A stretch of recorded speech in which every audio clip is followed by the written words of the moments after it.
So here's our second problem. We're distinguishing between the negatives. So on part A, we have the negative on the outside of the square root. And on part B, we have the negative in the inside of the square root. So we're going to look at what happens with both of those. I'm going to read our directions. Rewrite each expression so it does not contain any radical terms. If it is not a real number, enter none. So I'm going to put these in our calculator. We get -9. And that's because 81 is 9 times 9, so 9 squared. And then this negative makes that 9 negative. So watch what happens when we put a negative underneath the square root. It's undefined.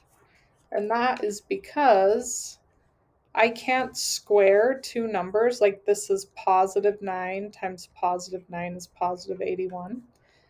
I can't multiply two numbers that are the same to get a negative. I could have -9 times -9, but that's still +81.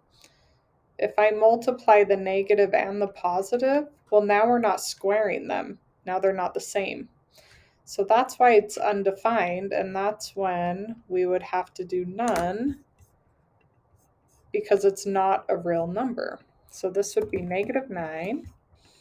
And then on this one, you would type none. We cannot have a square root or a negative underneath the square root.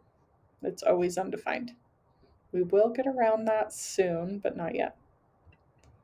There we go.